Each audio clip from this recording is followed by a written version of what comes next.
All right. Hello, everybody. Welcome to today's webinar. Um, good day to wherever from wherever you are, whether it's morning, evening, or noontime. We'd like to welcome you to this webinar series on sustainable lifestyles. For those who are joining us the first time today, this is actually the second session. Um, we had one a month ago, a few weeks ago. And so this webinar series is actually part of an initiative, it's part of the development of a handbook on sustainable lifestyles, which is supported by the Systems of Sustainable Consumption Knowledge Action Network of the Future Earth community. And just to say, my name is Ria Lambino. I'm one of the co-editors of this book, and I believe many of the editorial team is here. Maury Cohan, Stephen McGreevy. So yes, again, the purpose of this webinar, Maury explained it a bit briefly earlier, was to give an opportunity for some of our early career researchers who are contributing to the handbook to be able to present their work and to have some opportunity for discussion. So we're happy to have here today. You can see on the screen, we actually have a very exciting topic. We're going to be talking about environmental governance, consumer demand, sufficiency, and work. And we have two of our speakers are here with us today. And in a few moments, I'm going to turn it over to them. But just to share with you, basically the structure for this time, we have an hour. It's not a lot of time, but we will spend half of it basically for the presentations. But we do encourage everyone, if you have some burning questions or comments, please put them in the chat just to be efficient. And then at the end of the last part of the hour, we're going to go back to these questions and maybe prioritize them within the chat. And of course, we'll ask you to ask them live um, mm, for today.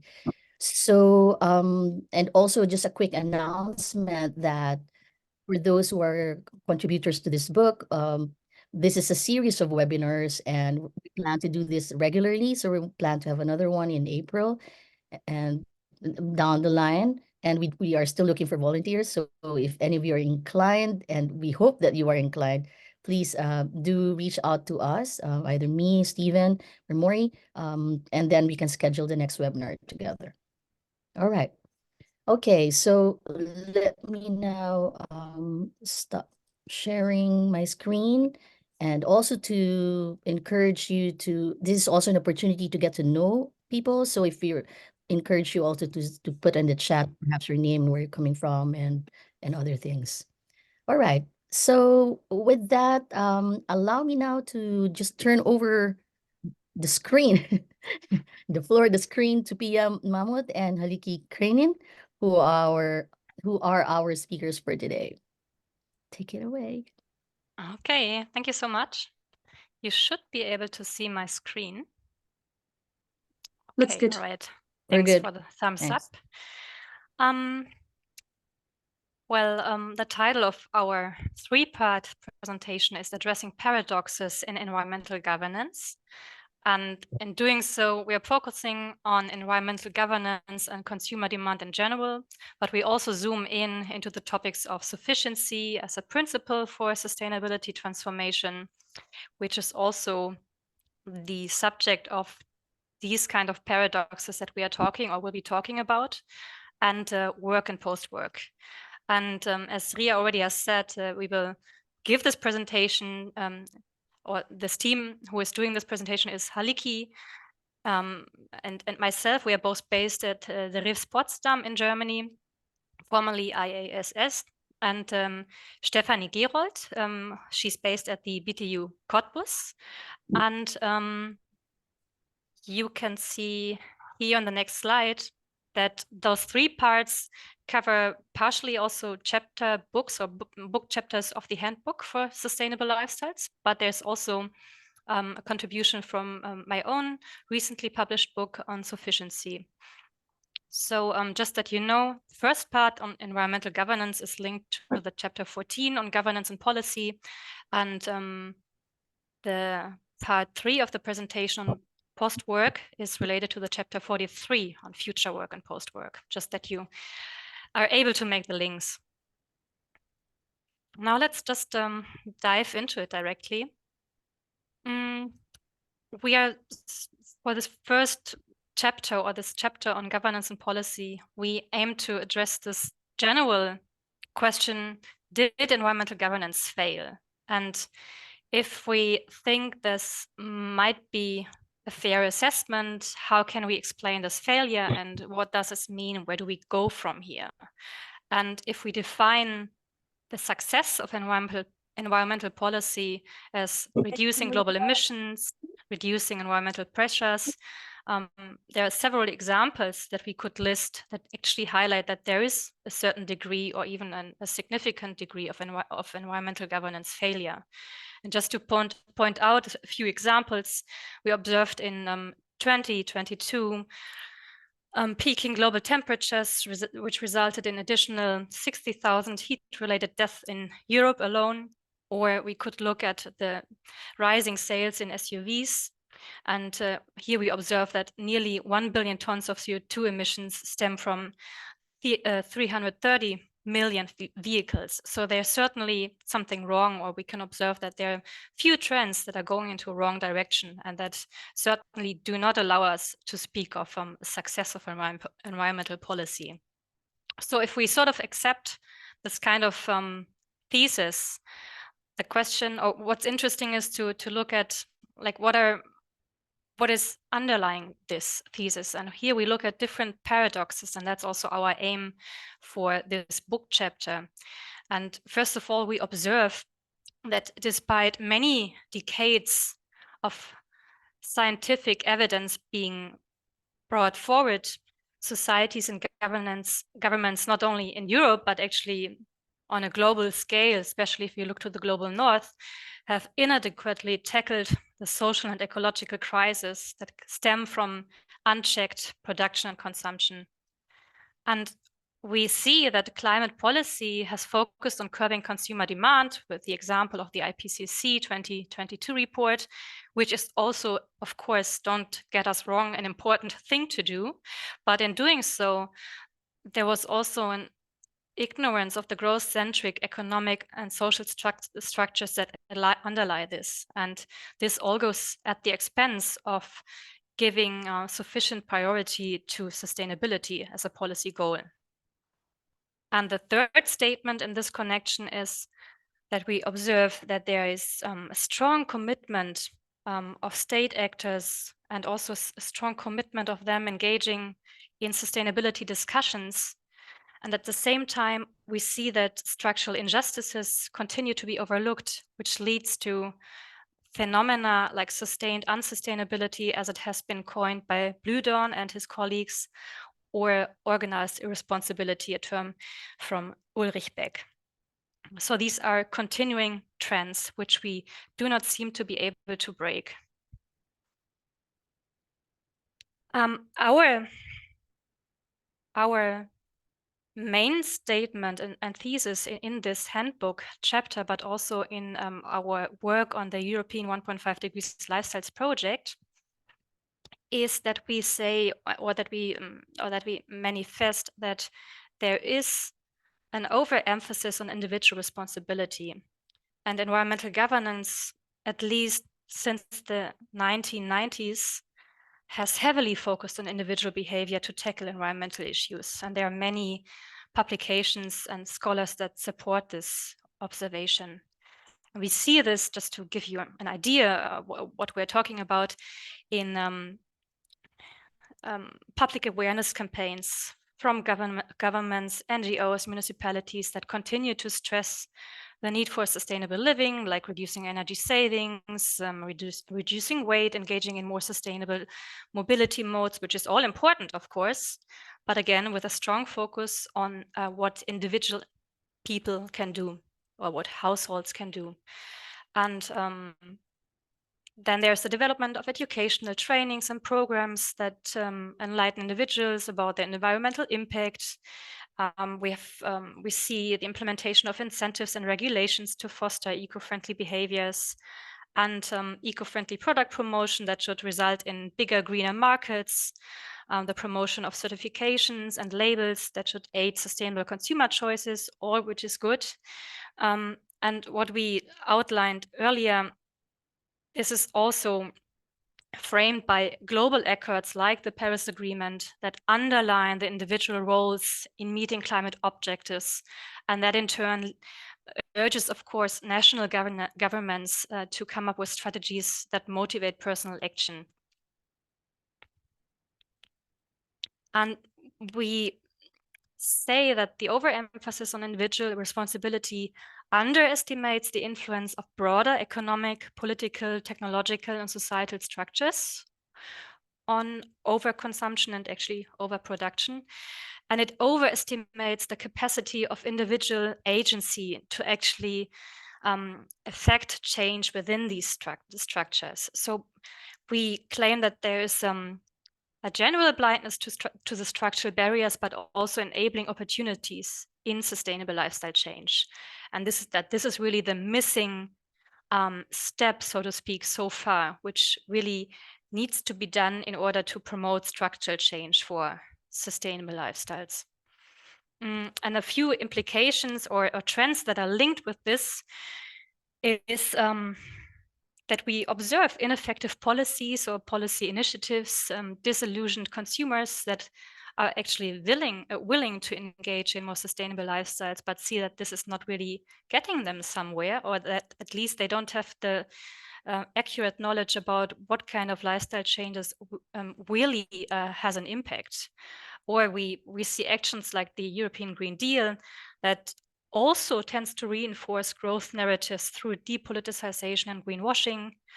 Or we can observe democratic models, that's a very general statement, in struggling to address the structural injustices that we pointed out earlier, and that they are not well equipped enough to transform societal conflicts into something more productive. So this is just a list of examples, and it's of course incomplete. We on the plus side, we observe that there is a shift in sustainability research that is starting to delve more into key structural barriers and enablers. And our project is also part of this shift, or at least tries to be part of this shift. And by this, we hope really to get a better idea and understanding of what's the true impact of these different sustainable lifestyle options, and where we can, address barriers and enablers to, in the case of barriers, to overcome them, but also in the case of enablers, to facilitate sustainable lifestyle changes.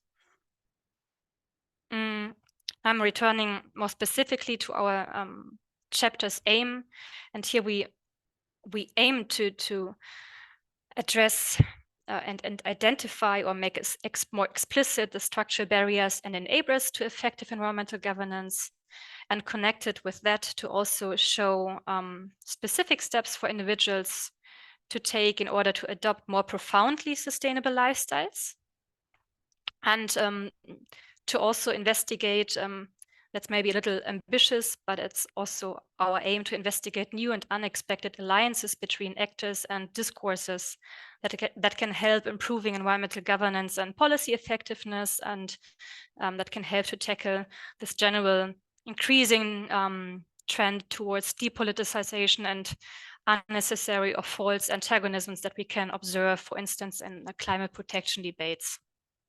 I will stop the part on this presentation now and move on to sufficiency as I said earlier, as one subject or sustainability principle that is also very much subject to these paradoxes that we explained earlier and that we describe in the handbook chapter.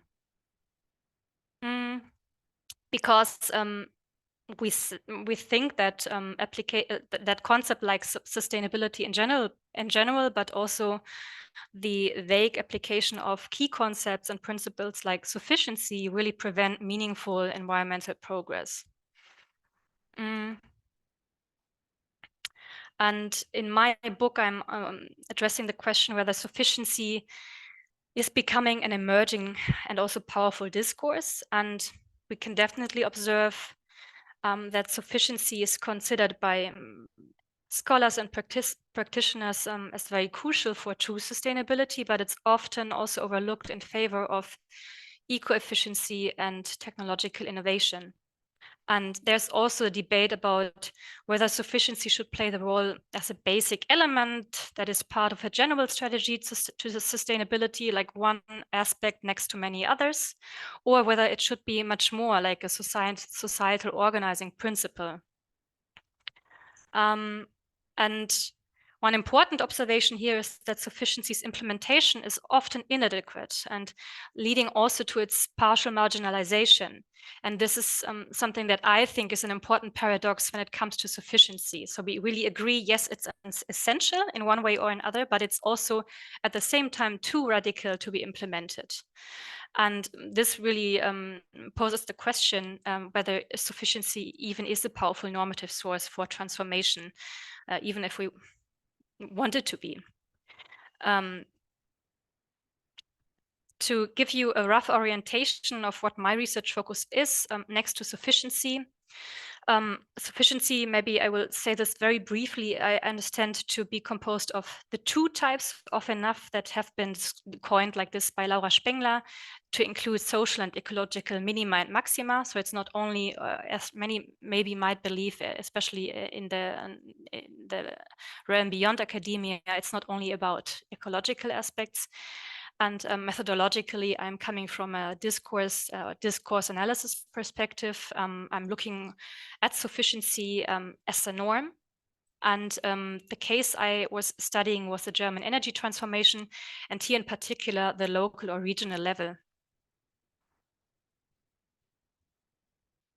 And before I went actually into studying how sufficiency is occurring in regional and local discourses of the energy transformation, I just try to map out how sufficiency is interpreted or what its interpretations are in the academic discourse, and whether there is actually more than one interpretation.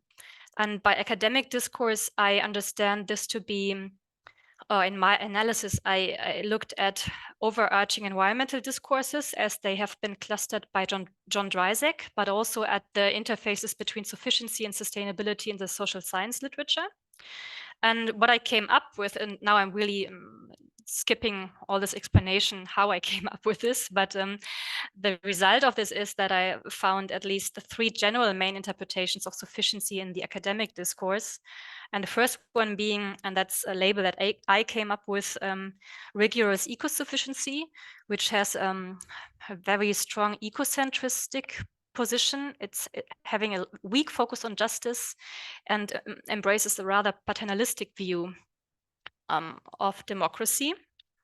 The second main interpretation I labeled eco-modern sufficiency because it believes in the possibility to balance ecological and economic values. It considers growth to be a path to well-being, and it emphasizes, these are all tendencies, output participation and governance. And the third one, which is also the most progressive, but also most idealistic understanding of sufficiency, is political eco-sufficiency. And this one combines much more holistically ecological and justice concerns with a reflexive and inclusive governance approach. What's important to take away from this overview is that there is actually no consensus about what sufficiency's actual contribution to transformation should be in the academic discourse. And this is just a short explanation of how I view sufficiency as a norm. And here I use a literature that states that norms are composed of problems, value, and behavior. They have these 3 elements. And as a norm, sufficiency may vary in clarity and strength within discourse. So it might not really appear as a single and clear norm, but actually in a norm cluster where there can be different meanings and different intensities of this norm. And one more sentence on why I looked at the local level of the German energy transformation. Here I looked at the early master plan regions. And they have a focus on renewable energy development, reducing energy demand, and greenhouse gas emissions. And I found them interesting because they have a long history of grassroots movements and environmental awareness. But at the same time, and that's an interesting tension, they are extremely professionalized nowadays and also receive quite a substantial government funding. And my assumption here is that even in these possibly green capitalist places, more radical forms of sufficiency may exist. So, and it's worth looking out for them. And on this slide, you can see the norm cluster of sufficiency as it occurs in the regions that I studied in Germany. And basically, you can see in the left 3 boxes that there were 3 forms of sufficiency. The first one, and that's also the most dominant and at the same time the weakest one, that's sufficiency understood as climate or eco-friendly behaviors. The second one is sufficiency understood as a personal sacrifice. And the third one is sufficiency as engagement for the good life, which is linked to a more alternative discourse in these regions, which is much more on sustainability and the good life. Now I'm turning to this first dominant form, climate-friendly behaviors, which is part of the climate protection narrative. The problem here on the problem level is that there's a focus on the abstract climate solutions, and that actually limits critical reflection. So that's also at the same time a critique that I'm now applying. I'm combining this step of observations and evaluation. And on the value level, it is rooted in a non-political and comfort-seeking individualism, and the actions range from minor reductions to embracing alternative practices like energy saving and car sharing. And this is all embodied in the climate citizen hero ideal. Then occasionally sufficiency is seen as a sacrifice in this dominant discourse, but this is a very weak and incomplete perception in the mainstream discourse, because it understands sufficiency in this sense as a loss and a taboo, and therefore this whole sacrifice discourse is leading to minimal impacts in the discussions and in practices. And now I'm turning to the last form of sufficiency as an engagement for the good life. Here we can observe on the problem level that there's much more critical recognition of unsustainable production and consumption, and the values are much more broader. They include democracy, justice, also economic innovation and social cohesion. And the behaviors are marked by social learning and critique, especially the critique that there's a lack of justice in the mainstream discussions. And there are symbols of resistance like repair cafes and bioenergy villages. Now I'm turning to sort of summarizing the result of this effect, which is that mainstreaming sufficiency, and that's a general problem also what we can observe in environmental governance and what we are making in the first handbook chapter part, that mainstreaming, of course, tends to be leading also to taming sufficiency. And here we can see that I'm moving now from left to right in these boxes, that sufficiency through flexible normalization is tamed to fit the status quo. And through this mainstreaming process, it is also watered down in its impact. And then now I'm in the next box. The dominant discourse promotes a largely symbolic or simulative climate citizen movement fueled by something Michael Magnetis coined as magical thinking that oversimplifies climate action. So it's actually leading away from embracing more profoundly sustainable lifestyles. And this narrative depoliticizes climate, or in this case, environmental governance, by focusing on solutions that mask deeper environmental policy issues. And now moving to the third box, sacrifice really is an incomplete part of this discourse, And we can observe in the discourse that occasionally sufficiency is understood as a sacrifice, and then there are demands for significant lifestyle changes, like giving up meat or one's car. But they clash with a comfort-driven consumer culture, which is always promoted by this dominant discourse, and lack a strong value foundation for true and meaningful sacrifice that is actually more far-reaching. And lastly, the prevailing narrative also undermines the more radical, good life-oriented sufficiency form by promoting superficial community and political engagement while focusing on only easy climate-friendly actions that are much more, on this outward communication of effects and much less on the actual about the actual impact. This is now I'm turning to the conclusion on this part on sufficiency. So how to actually mainstream sufficiency without taming it. I have said as part of this problem diagnosis, sufficiency is tamed to fit rather than being a source for transformation. And it's restricted in its power to the behavioral change in the private sphere, which is of course undermining true success in environmental governance. And my research points towards like a few aspects that could help to unleash the potential of sufficiency. This is, of course, also not a complete list, but it's important to strengthen sufficiency in environmental governance by promoting policy and political action for sufficiency. Second, to understand its structural embeddedness much better and moving it beyond a narrow focus on individual behavior change.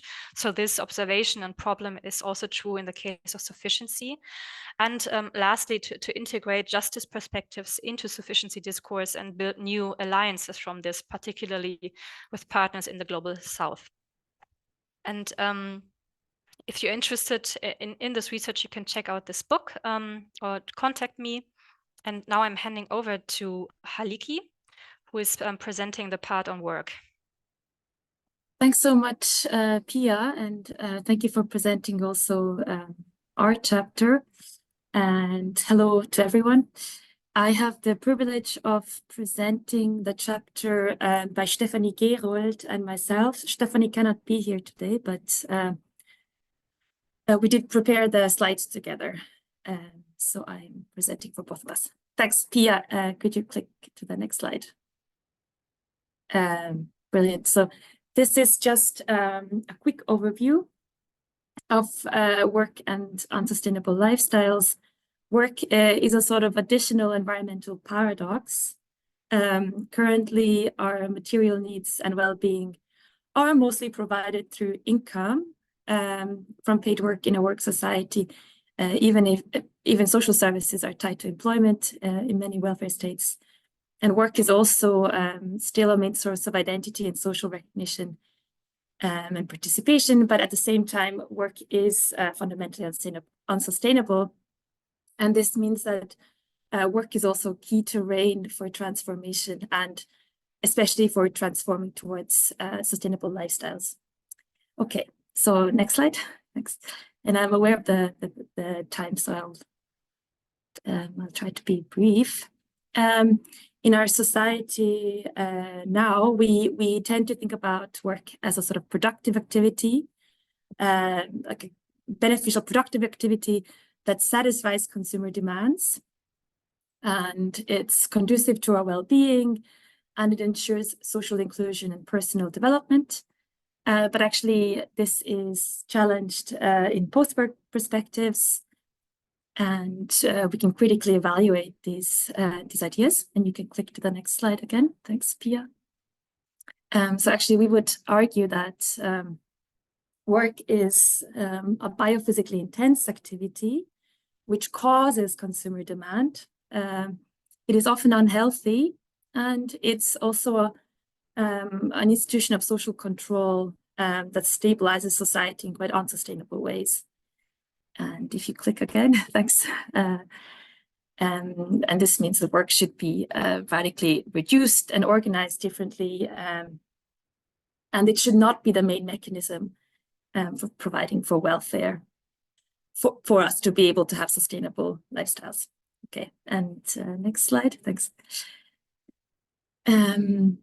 So currently, if we look at the ecological footprint of work, most work is destructive and unproductive. So as well as having bullshit jobs, as David Graeber called them, we also have batshit jobs, which are jobs that are neither socially useful and also environmentally damaging, because work is organized around the profit motive rather than meeting human needs.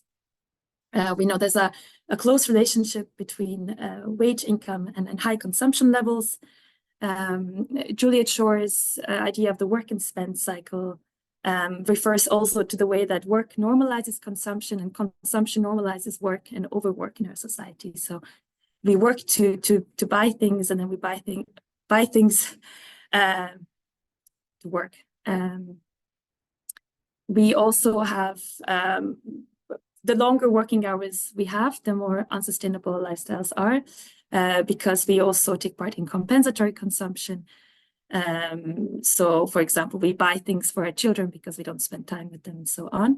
And work itself is a legitimizer of consumption as well. So we saw that in the Corona crisis, for example. And we see that every day. For example, flying is justified if it's for your work or other unsustainable activities. Because we tend to think of work as a sort of a good thing in itself. And of course, employment is also tied to economic growth. And in a way, we justify different negative forms of work or batshit jobs for economic growth. And finally, workers themselves have, of course, very little agency typically on how they work, what types of work they do, and also the ecological impacts of work. So this is just another aspect of this. Yeah, Pia? Thanks. Yeah, perfect.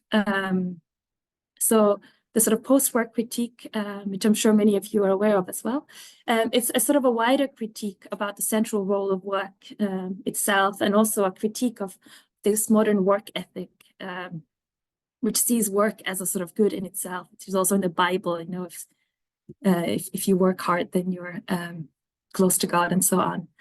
The vision of a post-work society sees work as no longer being a key way of organizing our welfare, and also of how we judge who should be included and not. I mean, currently, if you're unemployed, you are excluded from society, and also we tend to judge others based on their jobs and so on.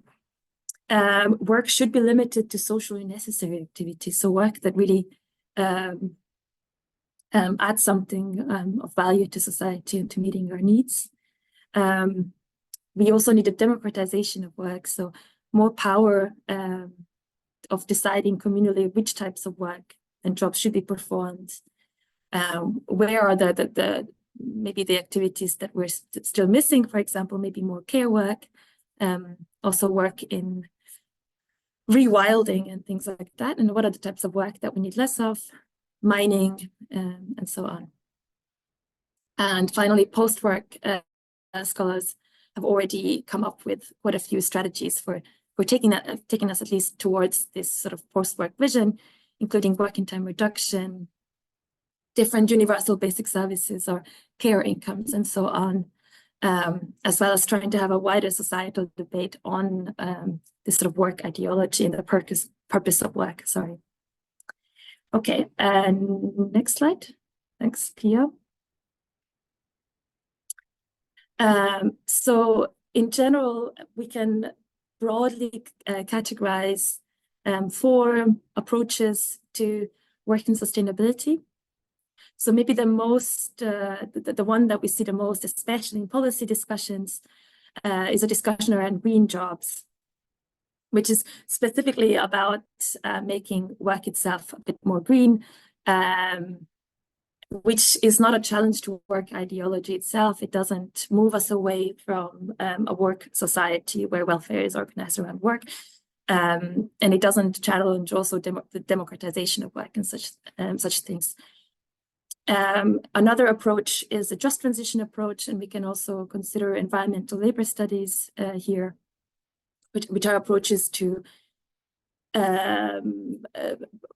also transform work, and which includes some democratization aspect, but also do not really challenge work ideology. And this is also because, of course, trade unions, the power of trade unions is still based on this idea that you deserve social benefits and welfare if you work. So it would be quite difficult to challenge work ideology for trade unions.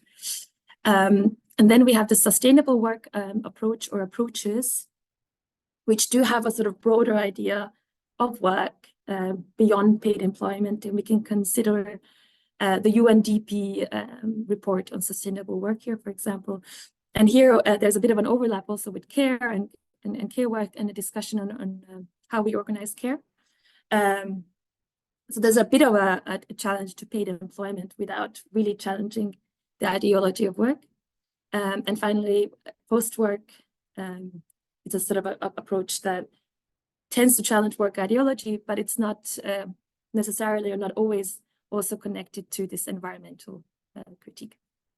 Okay, and we plan to exactly discuss these different approaches also in the chapter. Thanks, Pia. Yeah, you already did. Okay, so we also list different approaches in the chapter, and we focus on measures that enable sustainable lifestyles within employment. So of course, decarbonization of production, which is these green jobs idea, phasing out different types of work, structural change towards low emissions sectors. And so, I mean, currently, we talk a lot about moving from productive to service sectors. Unfortunately, the service sector until now has only been added to a productive sector. So there's a bit of a debate there as well. Other measures include retraining and qualification, measures for the democratization of work, and of course, as mentioned already, working time reduction, also different jobs guarantees, and sustainable needs satisfaction.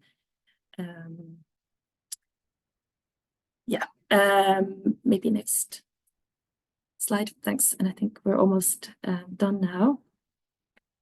We also suggest measures that would enable sustainable lifestyles outside of employment. For example,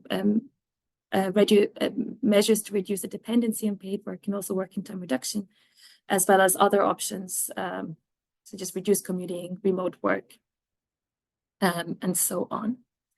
Okay, and I think now we're coming to the end of our slide. It was just a quick overview. Yeah, thanks for your attention, and we look forward to the discussion. And again, also many thanks to Steffi, who is not here today, but who is a co-author in the chapter and helped to put together the slides. Thanks very much. Right. Yeah, great. Thank you very much, Halliki and Pia. I think these are great ideas that you've really put forth. And we do want to take this time to entertain questions and comments. So we have a couple from the chat, but I want to encourage others to, start thinking up and raising your hands so that we can manage the time. We have a fairly, the rest of the hour to do this. So, yeah, maybe we should start with the first comment from Iris. And Iris, and then Maury, and then Stefano. Iris, are you able to ask your question? Yeah. Go ahead. Yeah, hello. Comment. So yeah, thank you very much. It was very interesting to see what you're researching. And yeah, very good ideas. I just wonder, how far have you included, or how far is this part of your research to empower individuals for creating sustainable lifestyles from bottom up, I call it. I mean, I have a sociological point of view. So, and we were discussing also initiatives and communities, neighborhoods, how, the civil society can be empowered to do this voluntarily, intrinsically motivated, because this is, of course, important, and not just imposing strategies or behavior or whatever. Yeah, so this would be my question.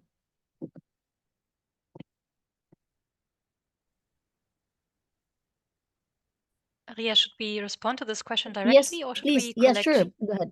Yeah, Halliki, anyone. do you want to go first, or should I? I don't mind. We can do it together. I think it's a really great question, and I think it's a very difficult question because from what we're seeing, I think we're going in the opposite direction. And again, I think this is where this interrelationship also with work and welfare needs comes in, because I think we are seeing a sort of polarization of work, and that it's more and more difficult for people to make a living, and people in multiple jobs, for example, to meet their basic needs. And there's very little time for this sort of political education also, and engaging in trade unions and in other ways. So I think this is we see this constellation of different structures that make it difficult to achieve transformation, and also make it difficult for people exactly to engage in these things. And I think we don't have an answer on how to overcome it. We're just sort of pointing to maybe some small different avenues for change, with, as Pia mentioned, like narratives and so on. Sorry, I pass it over to you. Thanks, Iris, for the question. Just to add to this, I have two perspectives. The first one comes from the Sufficiency presentation. My observation was that there was this well-intention of the municipalities to actually empower citizens. At the same time, using citizen participation, or even the term climate citizen as a frame, is something that is nicely to be communicated. So at the same time, when there even might be this intent to empower people, it had, as I observed it, the opposite effect, because this corridor of actual civic participation in terms of also political and policy-oriented action, as we understand the term citizen, maybe in the more original sense, this was actually this scope wasn't really there, the space wasn't given, and there was no awareness among the citizens of that they can actually become active in this handprint kind of idea.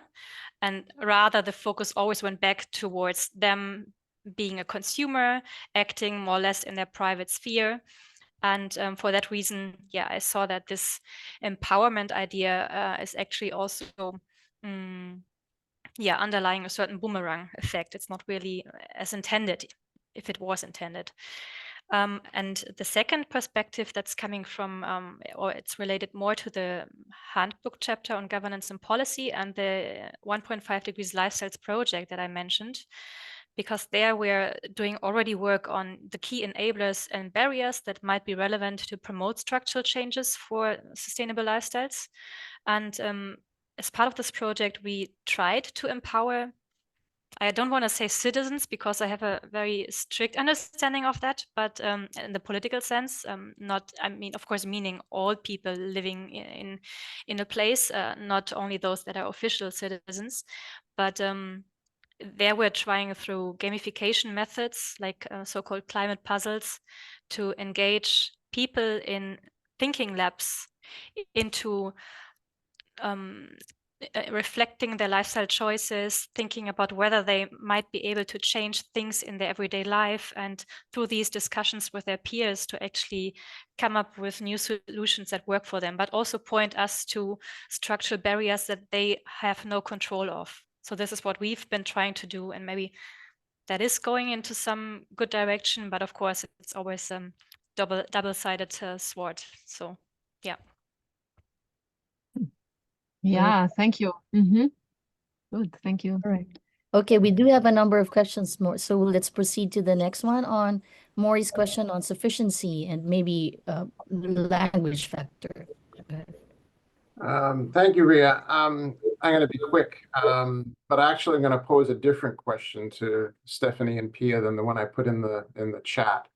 And that I oftentimes wonder whether we miss things because we wear sustainability glasses, and that it's useful to sometimes take our sustainability glasses off And if we look back at the last 15, almost 20 years, both in the world of consumption and the world of work, some of the transformations that have occurred have been nothing short of spectacular. I don't mean spectacular in the sense that they've reinforced sustainability values, but they've been spectacular in a transformational sense. So we turn the clock back to 2007, 2008 financial crisis. We saw the unpacking of wage-based employment and the rise of what was heralded at the time as the arrival of the sharing economy. That didn't really work out as anticipated, but nonetheless, the number of people working on a contingent basis has skyrocketed. We then had COVID, which has normalized remote working possibilities. We've seen the continued decline of the middle class, which is led to the telling of more positive stories about minimalism and about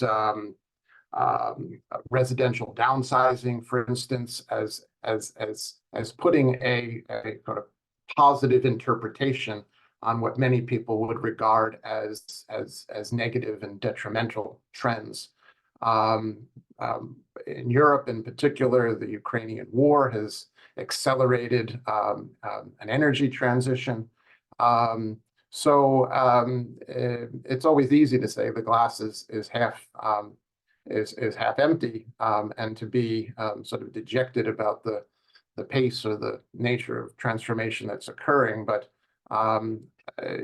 in that context, I'm interested to hear what Ria and what Pia and Halliki have to say about what may happen, for instance, when the next recession hits. So recession is times when kind of accumulated pressures begin to sort of spill over and have transitory effect.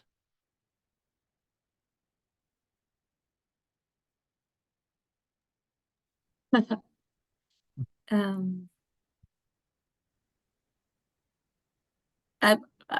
don't know if I can kind of I can't tell what's going to happen in the future, but I have to say one thing. I'm reading a really interesting book at the moment about techno-feudalism from Yanis Varoufakis, which also provides maybe a more sort of negative perspective of where we're going in terms of workers' rights and the future. I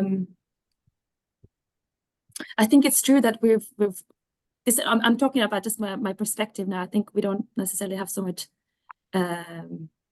scientific research to back this up, or maybe a little bit. From my perspective, I think this transformation, I think it can go both ways. I think we're also seeing a lot more insecurity and people being scared. And I think this is also leading to, at least in Europe right now, sort of right-wing push. I mean, that's, of course, everyone's quite worried about the EU elections and what the European Parliament will look like. And there's a hope that this is only a temporary right-wing push, and that we can kind of develop these societal narratives about good life for all and so on in the meantime. And that there will be then a sort of left-wing push against right-wing narratives. I think what is quite scary, at least in the European scene, is the way that some right-wing parties have taken up the discussion around the climate crisis as a way of kind of blocking the access of non-citizens, for example, to resources. So I think I see some different trends there. And of course, a lot of it depends on also what we do and how the sort of progressive social movements react to that. And I would be interested in Pia's opinion on this as well. So this is just my personal opinion now. And maybe you want to add something. I think I will also go with a personal perspective here. And it's going in a similar direction, like Halliki's. I think we observe how we are like more and more we're facing this challenge to prove and to actually do it in practical terms, that linking social aspects of sustainability with the ecological ones is actually possible. Although we are stating this in our goal commitments and we are wanting this, it's a different thing to actually do this. And at the same time, we observe what we have mentioned earlier, this increasing political and societal polarization. We see that we are leaving even larger parts of the population behind. We are not managing to really involve them and sufficiently convince them of this vision of sustainability and climate protection. And I'm not talking here about those extreme positions and people or coalitions we can't get on board for this. But I'm really talking about those parts of the population that are, suffering from poverty, from poor jobs, social injustices, and that are not really, where we did not manage to really do sufficient things for them policy-wise. And here I'm just worried that we more and more have are communicating and acting in different bubbles that no longer exchange and are more and more unable to communicate, to engage in discussions, so that we have a democratic model where we can actually use conflicts in a more productive way and get better outcomes in the end. So that's something that I'm personally observing, that I'm worried about, and that I think that's it's nonetheless more important to really put all efforts into, even when we are communicating to make this link between social and ecological aspects of sustainability policy much clearer and much better. Maybe I think this links to Marlene's excellent question about this individualistic freedom of choice and the good life for all, because which is, I think, the point, right? I mean, I think this is the key question. I think we have this understanding of emancipation, which is what Bludon says, based on individual consumption. And there's this worry that because freedom is individual consumption and consumption is emancipation, that when you challenge people's consumption, or for example, owning a car, that's a direct challenge to their freedom, and that people are actually turning sort of towards authoritarian views. And I don't have a very good way for overcoming that. But maybe Marlene, you wanted to add something, or yeah, that's a very tough that's a discussion that would take longer, I think, and we can dive into different things. But I do, because we don't have a lot of time, but I do want to get to Stefano, who has his hand up for quite some time now. Thank you so much. Yeah, go ahead. Yeah, I would like to go back to sufficiency. So my question is, how do you see the link between sufficiency and the universal basic services?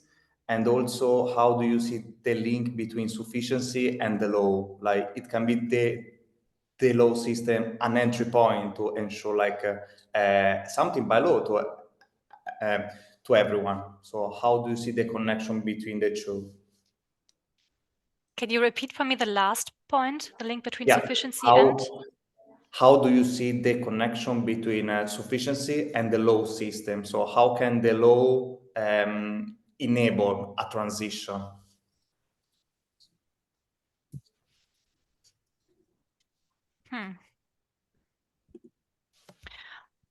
I must say I'm not an expert on the legal aspects of this transformation. Halliki, do you feel able to talk to the link between sufficiency and UBS, UBI?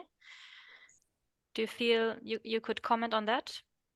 Well, I wanted to make a slightly different comment, but maybe it fits in. I think I was just going to say that I think the way we kind of frame sufficiency and even sufficient lifestyles, or and so on. I think we have to be very, very careful about it because already I think it's being used against transformation, and it's being used by the right as a way to make people scared of the transformation. But about the legal aspects, I think maybe Stefano, maybe you want to add something about that. No, it's a question. I mean, like, I don't know. Personally, I think in some way it's important to ensure, like, by law, like some sufficient satisfaction of the human needs in order to have, I don't know, because I see some difference also between universal basic income and services. Because when you provide like services, you can be more efficient and more sustainable. So it's like the policymaker who decide, you know, which kind of services wants to offer. But yeah, and here at the Wuppertal Institute, now we are addressing the topic of sufficiency, and we are really curious to see how the law can like enable like a conversation first of all, but also in a second phase, like some kind of law, or maybe in a constitution also, you know, to have some important like deep change. Yeah, that was my thought. I think that's an excellent comment, and I think that ties to my point. I think, again, we've been talking about universal basic services also for a very long time, right? I mean, Ian Goff's work from the 90s already talked about this, and I think we've not been very successful in actually achieving that. So I think in most countries, actually services and the welfare state is retreating. And again, I think this is my question is more broadly, how can we, as academics, actually bring about changes, and how can we talk about this to the general public? Because I agree with you, I think universal basic services are great, but I think we're not really achieving them. And yeah, but this is maybe again another question of governance. Yeah, thanks. Thank you. Yeah, thank you very much. We only have 1 more minute, and so I do want to maybe have a quick response from Pia and Halliki, specifically on I like Maury's point about you know, having perspectives that are maybe not from, we're talking about language and discourse, and the English language has maybe some limitations, but maybe trying to go outward and try to look at different perspectives from other, let's say, regions, other languages on sufficiency, not just sufficiency, but also even work, you know, the concepts of work and other things. And then we need to close. So just quick comment, your thoughts on these things, please. The question is like, what alternative and maybe new and unexpected perspectives could be of help here, right? Yeah, I think for sure we need more perspectives, at least from speaking from here. I'm based in Germany. We need more perspectives from the global south to really find a robust global approach. And in general, as I've pointed out earlier, and this is what I want to strengthen again, we need a stronger social and global justice approach in our perspectives in general. Halliki? Yeah, I would just add, like, very, very briefly, I think in general, we need to really focus on the local, also the historic and the political situation in how we use terms like sufficiency or universal basic services. Because, for example, I'm Estonian. In Estonia, when you talk about universal basic services and so on, you have to be very careful, or sufficiency, that you don't sound like you're talking about communism, because that doesn't work. So I think even this language discussion, I think it's not just about language, it's also about the situation. And maybe that's, yeah, something we need to pay attention to. Great, thanks. Yeah, I mean, these are very rich topics. There's basically 3. We're looking at 3 chapters, basically, or something within the book itself, and the notions of sufficient, sustainable lifestyles. But anyway, we want to thank everybody for their time, and most especially our speakers, Pia and Halliki. Thank you very much, and to your team. We do want to encourage others also, if there are any other contributors who want to sign up for the next webinars, you are more than welcome. Please reach out to us. And we look forward to deeper discussions and also the actual contributions to the handbook.